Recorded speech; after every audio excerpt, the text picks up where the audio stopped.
오늘 말씀의 제목은 평안하기를 빕니다입니다. 평안하기를 빕니다. 오늘은 서로 평안하기를 빕니다라고 인사하며 말씀을 시작하겠습니다. 옆 사람과 앞뒤 사람 같이 평안하기를 빕니다. 인사하겠습니다. 평안하기를 빕니다. 네, 감사합니다. 오늘 말씀의 전반부는 이방인 나아만과 엘리사를 중심으로 전개되고 후반부는 나아만과 엘리사의 종 게하시를 중심으로 전개됩니다. 나아만은 아람의 장군이었습니다. 이 당시 아람은 거대한 강대국이었고 이스라엘은 아람의 눈치를 보는 약소국이었습니다. 그런데 이렇듯 강대한 아람의 군대 장군인 나아만이 나병에 걸리게 되었습니다. 나아만은 우연히 이스라엘에서 온 여종으로부터 당신이 사마리아의 선지자 앞에 계셨더라면 고침을 받았을 것입니다라는 얘기를 듣게 됐습니다. 나아만 장군은 이 말을 아람의 왕에게 전했고 아람의 왕은 친히 조서까지 써서 나아만을 이스라엘로 보냈습니다. 그런데 엘리사는 자신을 찾아온 나아만을 직접 만나지 않고 자신의 사자를 보내어 요단강에서 몸을 7번 씻으면 내 살이 회복될 것이라는 말만 전했습니다. 환대를 기대했던 나아만은 분노했지만 자신의 종의 권유로 요단강에 몸을 씻게 됐고 나병으로 하얗게 되었던 그의 피부는 어린아이의 피부처럼 낫게 되었습니다. 그리고 오늘 말씀이 이어집니다. 여러분, 엘리사의 말을 듣고 요단강에서 몸을 씻은 나아만의 나병이 치료됐습니다. 누가 그를 치료한 걸까요? 요단강일까요? 12절 말씀을 보면 요단강은 다른 강에 비해 더러웠습니다. 12절 말씀 보겠습니다. 다메섹강 아바나와 바르바는 이스라엘 모든 강물보다 낫지 아니하냐. 내가 거기서 몸을 씻으면 깨끗하게 되지 아니하리라 하고 몸을 돌려 분노하며 떠나니. 요단강은 깨끗한 강이 아니었습니다. 강의 청정함이 나아만을 치료한 게 아니라는 것입니다. 그렇다면 누가 그를 치료한 걸까요? 하나님입니다. 하나님이 그를 치료하셨습니다. 여러분, 요단강은 더러웠습니다. 그래서 나아만은 요단강 앞에서 요단강을 평가하고 판단했습니다. 이것은 지극히 자연스러운 것이었습니다. 그런데 여기에는 숨겨진 의미가 담겨 있습니다. 그것은 그 요단강에 대한 평가와 판단이 곧 하나님에 대한 평가와 판단이었다는 것입니다. 그가 고작 이런 더러운 강밖에 제시하지 못하는 신으로 하나님을 평가하고 판단했다는 것입니다. 고작 그런 능력밖에 없는 하나님으로 나아만이 하나님을 평가하고 있는 것이죠. 여러분, 인간은 비교하여 따져서 스스로 더 좋은 것을 찾아 취하려는 본성을 가지고 있습니다. 그리고 이것은 평가와 판단을 전제합니다. 문제는 인간이 그 기준으로 하나님의 말씀도 평가하고 판단한다는 것입니다. 인간은 그 평가와 판단이 자신에게 이롭지 않으면 그럴싸한 핑계를 만들어서 하나님의 말씀에 순종하지 않습니다. 그렇다면 이 판단의 기준은 어디에 있을까요? 인간이 가진 이 판단의 기준은 어디에 있을까요? 눈에 보이는 외형에 있습니다. 창세기 3장을 보면 뱀의 꼬임에 넘어간 하와가 선악과를 따먹는 장면이 나옵니다. 그때 하와의 눈에 보였던 선악과의 모습을 성경은 먹음직하고 보암직하며 지혜롭게 할 만큼 탐스럽기까지 한 것으로 기록합니다. 외형적으로 선악과가 좋아 보이자, 즉 그것이 좋게 평가되고 판단되자 하와는 하나님의 말씀에도 불구하고 그것을 따 먹은 것이죠. 그런데 하와는 그것을 자신만 먹은 것이 아니라 남편 아담에게도 가져다 줬습니다. 이것은 죄의 확장성과 연대성을 보여줍니다. 죄는 나에게만 머물지 않습니다. 다른 사람도 나와 똑같이 똑같이 만드는 것에 죄의 속성이 있습니다.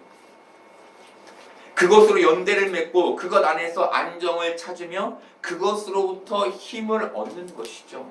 죄란 그렇게 연대성과 확장성을 가지고 우리를 침범해 들어오는 겁니다.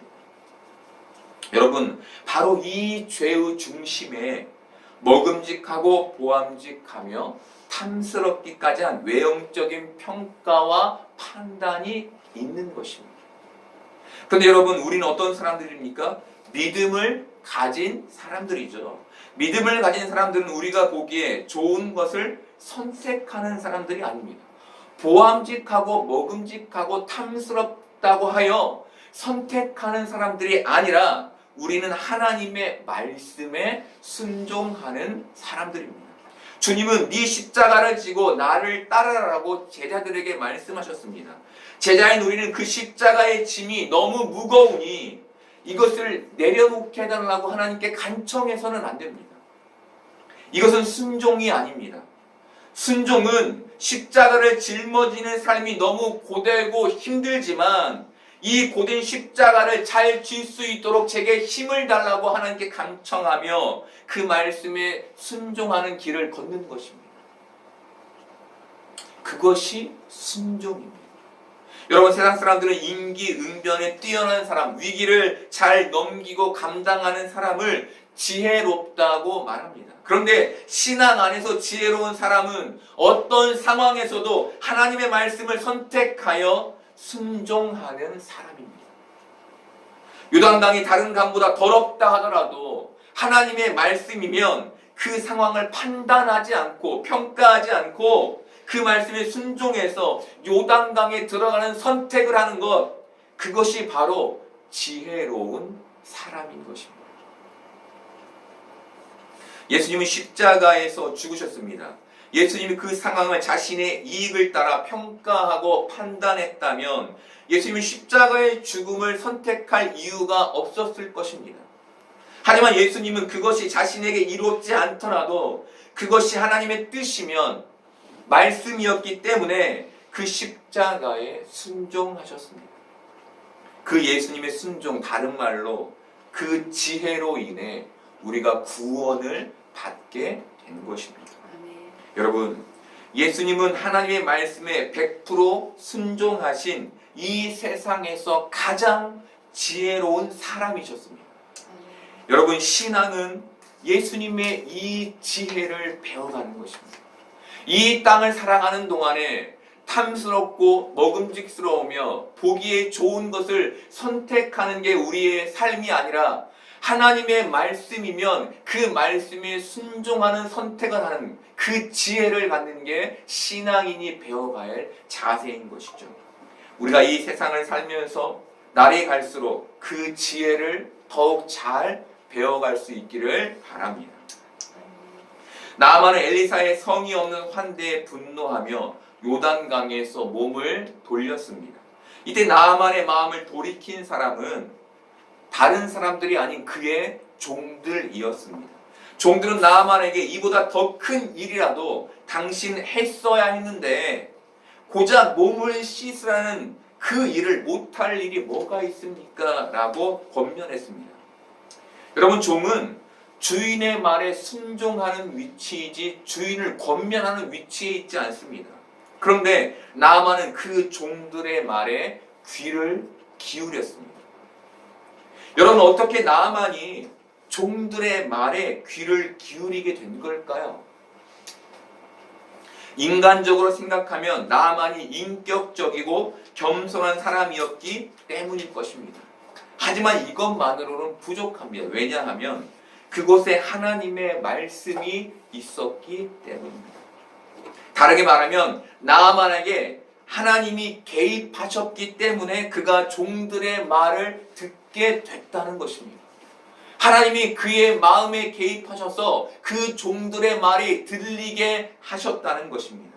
여러분, 우리는 늘 지혜로울 수 없습니다. 이때 우리가 들어야 할 목소리는 어쩌면 큰 자가 아닌, 유명세를 누리는 사람이 아닌 세상에서 작은 자의 목소리일 수 있습니다. 남들이 하찮게 여기는 이들의 목소리일 수 있습니다. 그 작은 자들이 믿음으로 순종했던 그 경험에 대한 얘기일 수 있습니다. 여러분, 우리가 이 작은 자들의 목소리를 들으려면 무엇을 가져야 합니까? 겸손을 가져야 합니다. 그 겸손은 하나님께 간청함으로 얻을 수 있습니다. 내 스스로 고민하여 얻는 게 아니라 그 내 의를 쌓는 것이기 때문에 그 교만할 수밖에 없는데, 오직 하나님께 간청해야만 그 작은 자의 소리를 겸손함으로 들을 수 있는 것입니다. 선택의 순간에 내 평가와 판단에 좋은 것으로 선택하지 않고, 내 생각에 옳은 것으로 선택하지 않고, 하나님께 물을 때 하나님이 듣게 하시고 순종의 길을 걸을 수 있게 된다는 것입니다. 사람은 고쳐 쓰는 게 아니라는 말이 있습니다. 인간은 사람을 변화시킬 수 없다는 말입니다. 하지만 하나님은 그의 인생과 시간을 활용하셔서 그 사람을 반드시 고쳐내시는 분이십니다. 바로 거기에 하나님의 개입이 있는 것이죠. 여러분, 우리 하나님의 말씀에 순종하는 사람으로 고쳐지려면 어떻게 해야 할까요? 들으려는 마음이 있어야 합니다. 들으려는 마음. 듣는다는 것은 귀로 들리는 것을 의미하지 않습니다. 듣는다는 것은 마음에 와닿는 것을 말합니다.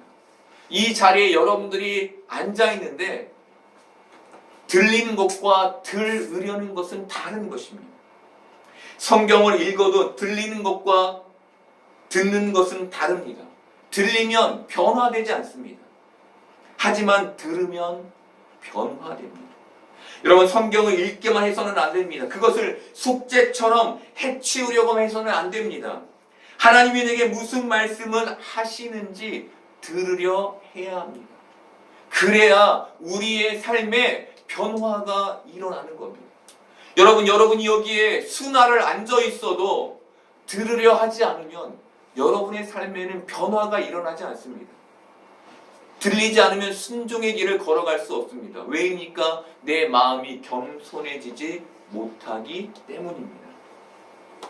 여러분, 모든 선택의 순간에 하나님께 묻고 들음으로 하나님의 말씀에 겸손히 순종하는 여러분들 될 수 있기를 바랍니다. 요단강에서 깨끗함을 입은 나아만은 엘리사를 찾아왔습니다. 그리고 그는 엘리사 앞에서 내가 이제 이스라엘 외에는 온 천하에 신이 없는 줄 아나이다 라는 믿음의 고백을 했습니다. 여러분, 하나님을 모르던 사람이, 뒤에서 보겠지만 림몬이라는 우상을 섬기던 사람이 하나님만이 오직 신이라는 믿음의 고백을 하게 된 것은 놀라운 기적입니다. 여러분, 누가 그 입술에 그 믿음의 고백을 주신 것입니까? 하나님입니다. 네. 세상의 형통을 위해 우상을 섬겼던 나아만의 그 입술에 믿음을 주신 분은, 믿음의 고백을 주신 분은 하나님이십니다. 나아만이 믿음의 고백을 하게 된 것에는 하나님의 개입과 섭리가 있었습니다. 그의 귀에 여종의 말을 들려주신 것과 또 요단강 앞에서 종의 말을 듣게 하신 것은 모두 하나님의 개입과 섭리에서 비롯된 기적이었습니다. 여러분, 우리의 입술에도 믿음의 고백이 있습니다. 이 믿음의 고백은 하나님으로부터 온 것입니다. 하나님이 우리에게 주신 것입니다. 나아만과 똑같은 하나님의 계획과 섭리가 우리에게도 있었기 때문에 우리가 믿음의 고백을 하게 된 것입니다. 여러분, 이것은 놀라운 기적이 아닐 수 없습니다. 그런데 우리는 너무 그 기적을 잊고 있지 않습니까? 나에게 또 다른 새로운 기적이 있기를 바라며 살고 있지 않습니까? 여러분, 이미 하나님의 기적은 여러분의 삶에 나타났습니다. 아멘. 그 증거가 지금 여러분이 이 자리에 앉아 있는 것이죠. 놀라운 것은 지금도 하나님께서 개입과 섭리로 우리의 믿음을 이 세상에서 지켜내고 계신다는 것입니다. 여러분, 지금도 우리의 삶에 개입하시는 하나님의 섭리와 개입의 기적을 믿고 믿음의 고백을 잃지 않는 여러분들 되기를 바랍니다. 아멘. 기적을 경험한 나아만은 하나님만이 온천하의 신임을 고백하며 엘리사에게 예물을 주려 했습니다. 그런데 엘리사는 그것을 거절했습니다. 그 당시 이방 종교에는 신의 계시를 전달해 주는 우상의 선지자에게 예물로 담례하는 관례가 있었습니다. 엘리사가 그것을 받게 되면 하나님은 어떤 하나님이 되는 걸까요? 우상과 같은 하나님이 되는 것입니다. 그래서 엘리사가 그 예물을 받지 않은 것입니다.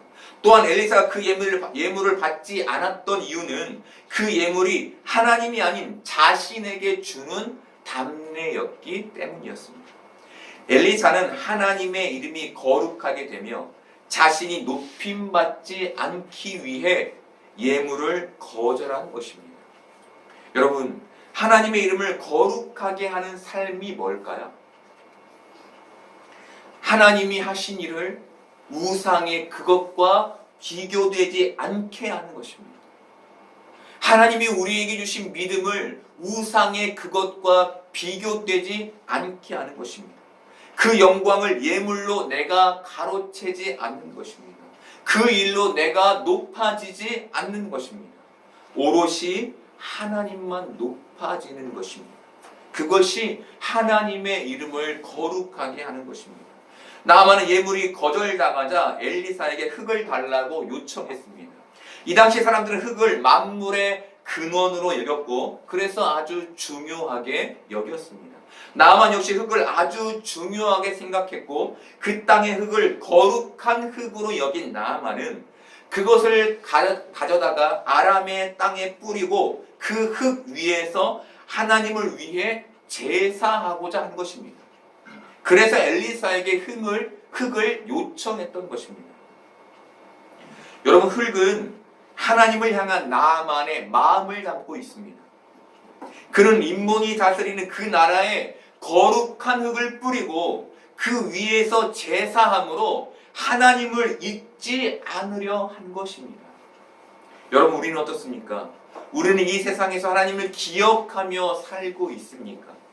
그렇다면 우리에게 하나님을 기억하기 위한 그 흙은 무엇입니까? 여러분, 나아만은 아람의 땅 왕이 섬겼던 림몬을 섬기던 사람입니다.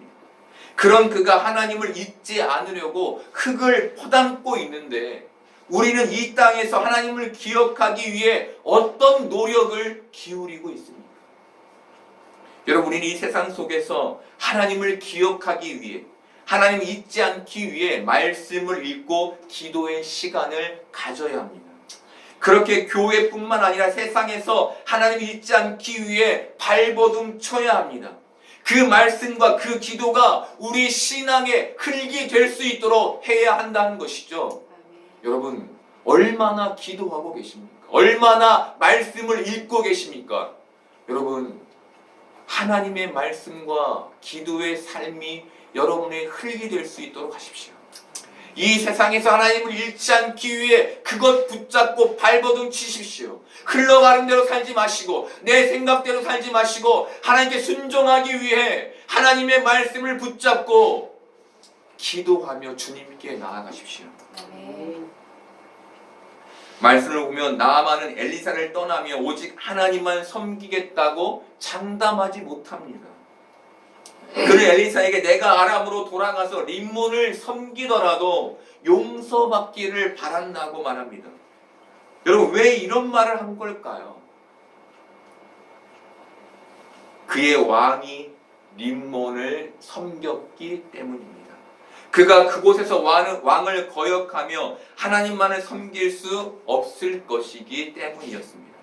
여러분, 나아만은 이렇듯 아람으로 돌아가 림몬을 섬길 수밖에 없는 현실에 처해 있었습니다.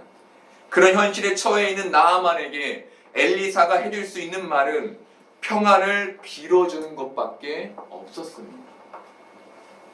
여러분, 우리도 나아만과 같이 세상과 신앙 사이에 서 있죠. 우리는 나아만이 아람으로 돌아가 림몬을 예배할 수밖에 없었듯 세상에서 자유로울 수 없습니다.